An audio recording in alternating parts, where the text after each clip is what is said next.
Sobat Sport, welcome back to Sportholic, Ignite Your Spirit of Sport. Senang sekali sekarang bisa berjumpa lagi bersama Sobat Sport di program kesayangan kita, di mana lagi kalau bukan di Sportholic.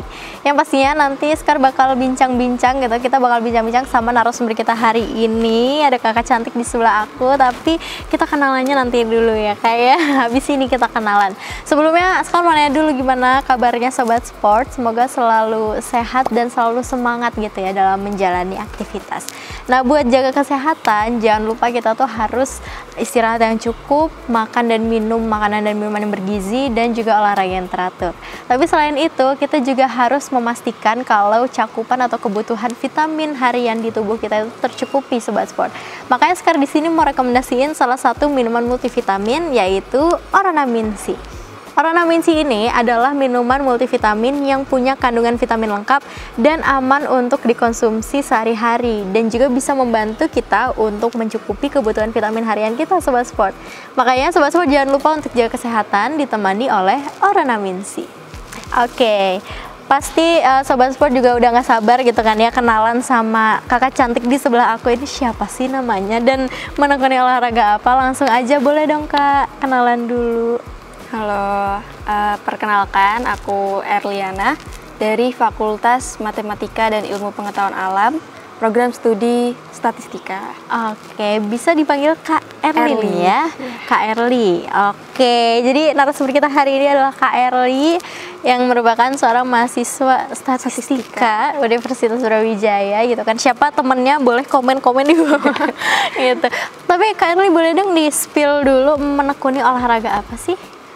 Jadi aku di UB ini menekuni, salah satunya aku ikut UKM Brawijaya Bridge Club. Oke. Jadi itu UKM di cabang olahraga bridge gitu kan. Oke, luar biasa. Ini olahraga yang unik gitu ya. Jadi bukan olahraga biasa gitu ya.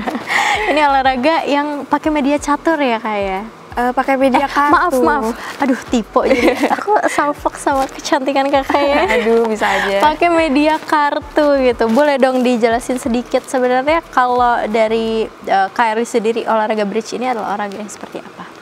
Jadi olahraga bridge itu kurang lebih sama kayak yang Kak Skar tadi katakan tuh seperti catur. Cuma perbedaannya itu di medianya itu berupa kartu begitu kan. Jadi berarti permainannya tuh kayak gimana? Jadi itu sebenarnya kalau dari basicnya bridge itu kita mengandalkan kerja otak kita ya, jadi logik kita. Nah, cara bermainnya itu satu meja itu ada 4 orang yang terdiri dari 2 pasang. Nah, jadi untuk permainannya itu kita nggak bisa individu satu orang aja, jadi kita perlu partner atau pasangan. Berarti ini adalah olahraga tim ya? Ya, bisa dikatakan begitu. Oke, kalau Kak Erli sendiri menekuni olahraga bridge ini sejak kapan? Jadi awal aku kenal bridge itu waktu kelas 7 SMP. Nah, itu karena ada seperti apa ya, kalau di sini tuh kayak open house lah. Open house-nya SMP ku. Nah, ekskul di sekolah ya, ekstrakurikuler. Nah, terus di sana ada pengenalan juga. Kebetulan tahun aku masuk SMP itu tahun pertama bridge itu dikenalkan di SMP ku. Nah, jadi aku sebenarnya tertarik itu awalnya karena mungkin aku nggak tahu ya bridge itu olahraga apa sih, kan kayaknya seru deh berhubungan sama kartu-kartu gitu. Nah, mungkin dari sana aku mulai tertarik dan memutuskan untuk join ke klub bridge di sana. Di SMP itu sampai akhirnya terus sampai sekarang gitu ya menekuninya. Iya, tapi mungkin aku bukan yang menekuni banget gitu Kak, jadi ada tahun-tahun on off-nya juga gitu. Berarti juga bisa dibilang hobi, sebagai hobi juga. Iya. Salah satu hobi juga. Oke, berarti dari SMP ke kuliah ini sempat off-nya tuh berapa kali atau saat kapan aja? Mungkin aku pernah 2 kali, mungkin 2 tahun ya, 2 tahun aku istirahat. Istirahat karena mungkin waktu kelas 9 SMP, karena kan dulu persiapan ya buat ujian nasional. Nah, tapi ternyata kan ujian nasional dihapus. Nah, itu aku memutuskan untuk vakum dulu di bridge dan fokus ke pendidikan dulu. Habis itu lanjut SMA mulai mengikuti event-event lagi. Terus 3 SMA mulai vakum dulu. Terus kuliah lanjut lagi. Oke, luar biasa. Tapi kalau dari Kak Erli sendiri apa sih yang bikin Kak Erli tuh tertarik gitu untuk menekuni olahraga bridge? Di samping tadi waktu awal dikenalkan gitu kan ya, pasti kan setelah masuk dan mencoba terus berjalannya waktu itu kan apa sih yang bikin Kak Erli kayak lanjut lagi deh, walaupun setelah vakum terus lanjut lagi deh mau main lagi gitu, tak apa? Sebenarnya waktu vakum itu nggak ada pemikiran kayak mau berhenti ya, cuma mungkin istirahat aja karena emang cuma break aja ya. Karena prioritasnya itu kan di pendidikan. Nah, jadi sebenarnya kepikirannya itu menurutku bridge itu emang passion sih Kak. Maksudnya aku kan juga suka ngitung, dari jurusanku juga statistika ya, bahas-bahas peluang gitu. Nah, menurutku itu relate dengan cara berpikir di bridge itu sendiri. Bisa diterapkan juga ya. Gitu. Oke, luar biasa. Tapi kalau dari lingkungan sekitar kayak dari orang tua, pertemanan atau guru dulu gimana? Mendukung nggak? Support nggak? Sebenarnya kalau dari orang tua sendiri itu selalu bilang asalkan itu bermanfaat bagi aku dan bisa buat upgrading diri, itu nggak apa-apa, jalanin aja dulu. Jadi sepenuhnya mensupport dari awal. Cuma kalau mungkin keluarga selain orang tua, keluarga terdekat tuh mungkin kurang mendukung ya. Karena kan di daerahku itu mungkin pemikirannya masih konvensional, jadi ya pemikirannya kartu itu lebih ke arah gambling gitu kan, judi. Nah, jadi mungkin kurang mendukung. Tapi kalau dari orang tua support. Berarti kalau di daerah mungkin masih ada stigma yang kurang baik gitu ya terhadap kartu. Tapi mungkin kalau sudah mengenal juga nantinya akan support gitu ya. Oke, menarik ya Sobat Sport. Jadi itu awal mula perkenalannya Kak Erli gitu kan. Mengapa sih bisa menekuni olahraga bridge dan lain sebagainya. Pastinya obrolan kita nggak selesai sampai di sini aja. Kita bakal ngobrol lebih banyak lagi bersama Kak Erli. Tapi kita akan jeda sebentar. Jadi Sobat Sport jangan kemana-mana. Tetap di Sportholic. Ignite your spirit of sport.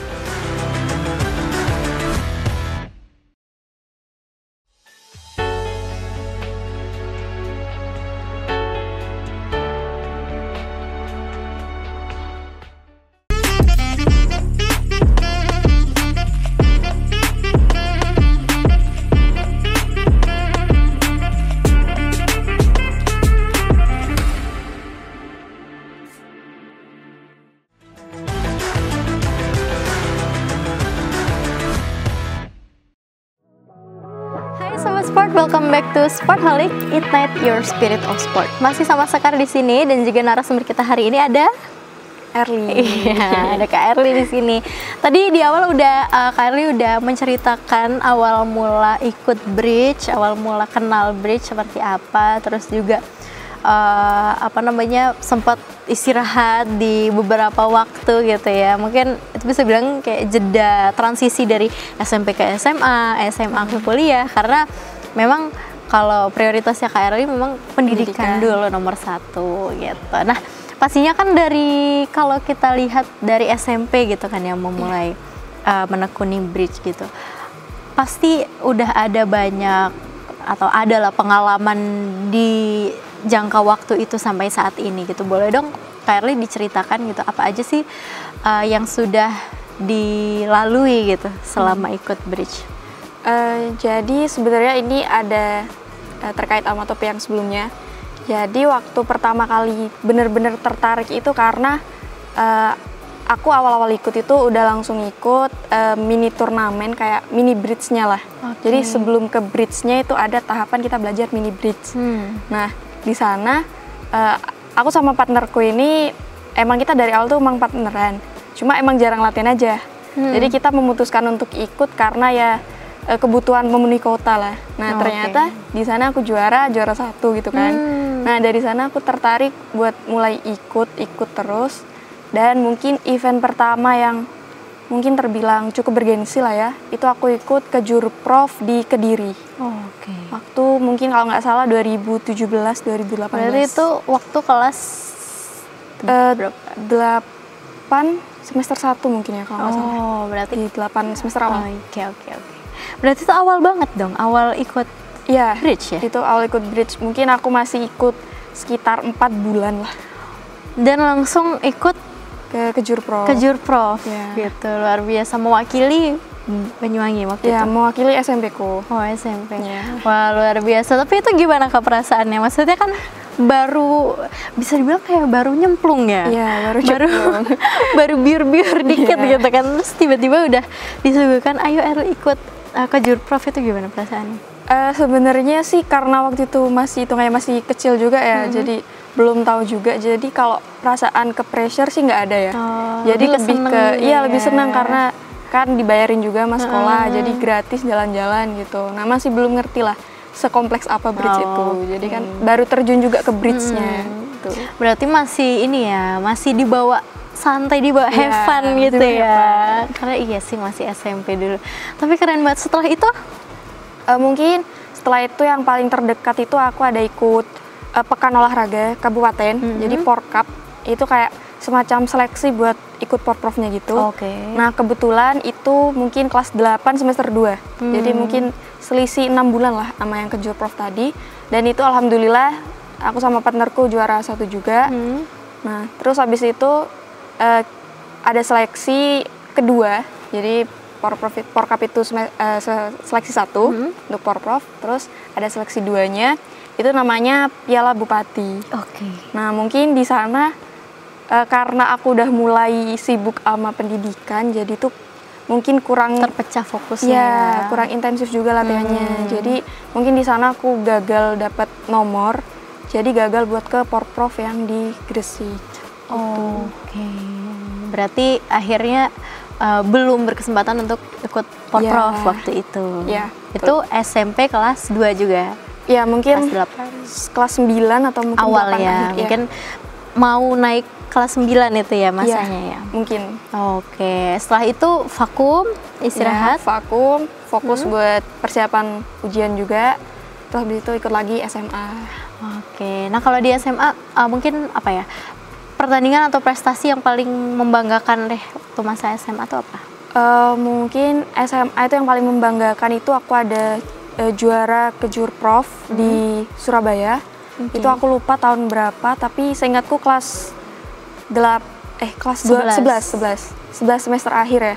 Itu aku ada juara, dapat medali perunggu kategori bergu campuran. Luar biasa. Pastinya kan Kak Erli ini udah dari awal baru nyemplung aja udah ikut ke Jurprov gitu ya. Terus akhirnya aktif juga ikut pertandingan-pertandingan lain sampai akhirnya kemarin baru aja ikut Pomprov 2025 dan berhasil membawa pulang medali perunggu. Luar biasa. Itu boleh dong Kak diceritain gitu, gimana sih awalnya ikut Pomprov ini, kayak gimana, terus apa selama berlangsungnya tuh seperti apa? Jadi awal mulanya itu pasti kita dipilih ya sama coach di BBC sama pelatih. Jadi kita untuk awalnya pasti latihan, itu udah pasti. Terus habis itu mungkin kalau di Pomprov ini fokusku juga mungkin kebelah ya, karena pengadaan Pomprov ini di minggu-minggu, kalau di fakultasku itu ada minggu-minggu kuis lah, minggu ujian gitu. Nah jadi mungkin kendalanya itu di terpecahnya fokus itu. Nah kalau untuk Pomprovnya sendiri, itu menurutku mungkin karena aku udah sering ikut event-event sebelumnya, jadi ya biasa aja sih Kak, kayak lomba-lomba sebelum-sebelumnya. Jadi udah ready gitu ya? Iya, bisa dibilang gitu. Luar biasa, sampai akhirnya bisa membawa pulang medali perunggu untuk Universitas Brawijaya gitu kan. Tapi kalau waktu Pomprov itu apa sih tantangan paling besar yang dihadapi Kak Erli waktu itu? Sebenarnya sih kalau tantangannya itu tantangan dari eksternal ya. Jadi dari ya kesibukanku juga sih, kesibukan organisasi, kesibukan kuliah, sama harus membagi waktu untuk Pomprov ini juga. Karena kan Pomprov itu kalau di cabur bridge itu kita mengadakannya 4 hari ya, 4 hari berturut-turut gitu. Nah jadi itu kesulitannya itu ya membagi waktu, manajemen waktunya itu sih Kak. Berarti tantangan yang paling besar di situ ya? Iya, di situ. Luar biasa Sobat Sport, obrolan kita hari ini sangat menarik ya menurut aku, karena dan menginspirasi juga gitu cerita dari Kak Erli. Semoga juga Sobat Sport bisa mengambil nilai-nilai positif dari apa yang Kak Erli sampaikan. Tapi terang aja obrolan kita nggak selesai sampai di sini aja, tapi kita akan lanjutkan nanti ya gitu kan, lebih panjangnya lagi, lebih detailnya lagi nanti kita akan ngobrol sama Kak Erli. Tapi setelah jeda yang satu ini. Jadi Sobat Sport jangan kemana-mana, tetap di Sportholic, Ignite Your Spirit of Sport.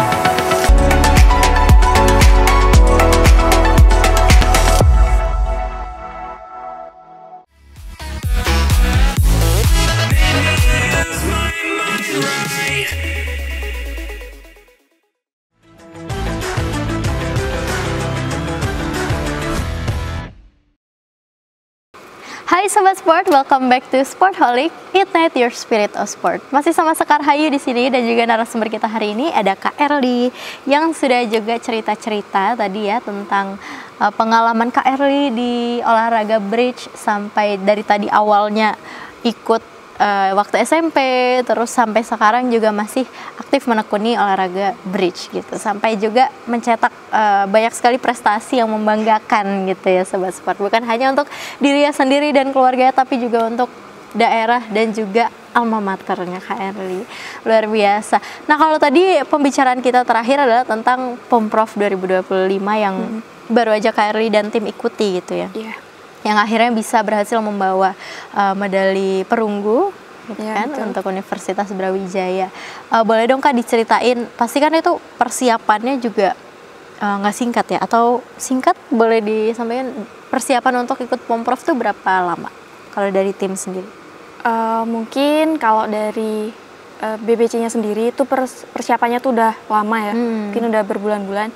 Cuma kalau dari aku sendiri, karena mungkin aku udah semester 4 juga, jadi aku kurang, kalau untuk latihan rutin di UKM-nya itu aku kurang ikut Kak. Jadi mungkin persiapannya sekitar 3 minggu lah, kurang dari lombanya itu. Hampir 1 bulan ya. Ini aku pribadi ya. Tapi kalau untuk tim keseluruhan sendiri emang udah lama gitu? Ya, udah latihan rutinnya udah lama. Nah, kalau Kak Erly sendiri biasanya kalau mau ikut turnamen kayak gitu, apa sih yang dipersiapkan gitu, selain mungkin latihan? Mungkin kalau ikut turnamen tuh yang dipersiapin, kalau bridge ya, itu yang pertama itu pasti mental. Sebenarnya menurutku tuh bridge itu susahnya itu di manajemen mental dan tenaga kita sih Kak. Jadi biasanya kalau aku pribadi itu biasanya aku akan main bagus di awal-awal mulai gitu, sampai di 3/4 pertandingan lah.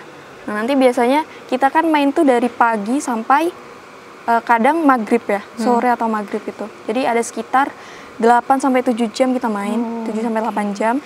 Iya, itu pasti menguras ini banget ya. Iya, jadi kalau dari aku tuh kendalanya tuh di manajemen diri tenaganya itu ya. Jadi biasanya ngedrop karena kecapean. Wah, iya sih, kalau ngelihat dari durasi pertandingannya itu juga nggak singkat gitu ya. Dan itu biasanya ada breaknya nggak sih Kak? Ada, biasanya itu di bridge itu kita dikasih break sekali itu sekitar 1 jam sampai 1,5 jam untuk sholat. Biasanya sholat duhur gitu Kak.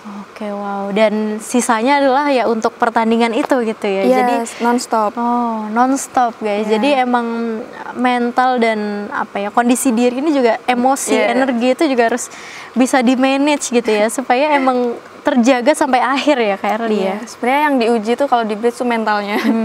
Berarti itu tantangan paling besar juga gitu. Iya, tantangan terbesar. Oke, luar biasa. Tapi kan akhirnya berhasil gitu ya, tim membawa pulang medali perunggu gitu kan. Gimana perasaannya Kak Erly waktu itu? Yang pastinya senang ya, karena seenggaknya kita pulang nggak dengan tangan kosong. Jadi meskipun perunggu belum bisa ngasih emas ataupun perak, kita tetap bersyukur sih. Kalau aku pribadi pasti bersyukur. Oke. Nah, tapi kalau misalkan ditanya ini tentang target awal, mungkin kan sebelum ikut Pomprov atau waktu latihan persiapan tuh kan pasti ada ngeset target awalnya. Apakah udah sesuai atau maksudnya sejauh apa sih perbedaan target awal dengan apa yang didapatkan? Sebenarnya sih kalau dari target pribadi, kalau aku ya asalkan bawa pulang medali itu udah alhamdulillah. Cuma kalau memang target sih pasti semua atlet juga targetnya emas ya pasti. Dan juara umum. Tapi dapat kan juara umumnya? Luar biasa. Oke. Nah, itu tadi kan kayak mungkin ada hal-hal yang nggak sesuai dengan rencana kita gitu kan. Ada hal-hal yang nggak sesuai dengan ekspektasi kita. Sering nggak sih Kak Erly ngalamin itu, maksudnya di pertandingan-pertandingan atau turnamen-turnamen yang sebelum-sebelumnya? Sering. Justru ya itu. Sebenarnya ini ada keterkaitan dengan mental tadi. Sebenarnya aku sering. Jadi misal kita kan gamenya ya dari tadi pagi sampai sore. Nah, itu biasanya mungkin kalau ada 13 babak, 13 ronde gitu. Nah, di 10 ronde pertama itu aku mungkin di ranking awal gitu. Jadi mungkin ranking 3, ranking 4. Nah, di 3 ronde terakhir ini yang biasanya itu bikin ngedrop, bikin down. Dan itu terjadi nggak hanya di satu event. Lebih dari 2-3 event lah. Mungkin kendalanya di situ sih. Berarti ini juga masih menjadi proses belajar juga ya untuk para atletnya juga ya. Betul. Nah tapi kalau itu tadi kan kita ngomongin Pomprov 2025. Setelah ini ada nggak sih event terdekat atau turnamen terdekat yang akan Kak Erly ikuti? Mungkin kalau yang terdekat itu di bulan ini juga, itu ada Porprov di Batu. Kalau nggak salah tanggal 28 Juni. Jadi itu yang paling dekat event yang bakal aku ikutin. Wah, luar biasa. Gimana persiapannya sejauh ini Kak untuk Porprov itu? Sebenarnya sih persiapannya mungkin karena daerahku tuh jauh ya dari Malang. Aku nggak asli orang Malang, jadi kendalanya itu di menentukan waktu latihannya dengan anak-anak di daerahku. Karena juga tim juga ya. Iya, jadi bukan aku sendiri gitu. Jadi ya susah lah nentuin waktunya. Terus kita juga kan kendalanya itu latihannya online ya. Jadi komunikasinya itu juga susah. Jadi harus main di bridge-nya, di bridge base. Terus habis itu kita komunikasinya lewat Gmeet seperti itu. Luar biasa. Nah tapi kalau ditanya soal cita-cita atau target secara pribadi gitu ya, di olahraga bridge ini Kak Erly punya cita-cita atau target apa sih? Kalau dari aku sendiri, karena aku belum pernah menjuarai kejuaraan nasional ya tingkatnya nasional gitu, mungkin targetku itu dapat perolehan medali di nasional. Luar biasa. Mungkin terakhir ya Kak, boleh dong dikasih pesannya untuk teman-teman, untuk sobat sport yang mungkin sedang menekuni olahraga bridge atau sedang akan mencoba olahraga bridge, pesannya apa? Mungkin buat kalian yang saat ini lagi menekuni bridge atau mungkin belum tahu nih. Nah, jadi menurutku bridge itu emang susah di awal karena kita perlu adaptasi dan proses memahaminya itu cukup rumit. Jadi jangan menyerah. Nggak apa-apa. Jangan menyerah. Jangan menyerah. Tetap semangat. Tetap semangat dan ya dicobalah. Kalian nggak salah jalan kok. Bridge itu olahraga yang unik dan patut dicoba. Dan seru ya. Iya, dan seru. Oke, terima kasih banyak Kak Erly sudah hadir di sini dan berbagi cerita dan pengalamannya kepada sobat sport. Semoga obrolan hari ini bisa membawa manfaat gitu ya, bisa diambil nilai-nilai positifnya gitu dari obrolan dan cerita yang Kak Erly sampaikan. Semoga Kak Erly sukses selalu dan semoga kita bisa berbincang di lain kesempatan. Amin, terima kasih. Iya, terima kasih. Oke, sobat sport, itu tadi obrolan kita bersama dengan Kak Erly. Jangan lupa saksikan Sportholic di YouTube UB TV Brawijaya, dan sampai jumpa di episode selanjutnya yang pasti juga akan membahas dan juga berbincang dengan narasumber-narasumber menarik lainnya. So, see you. Dah.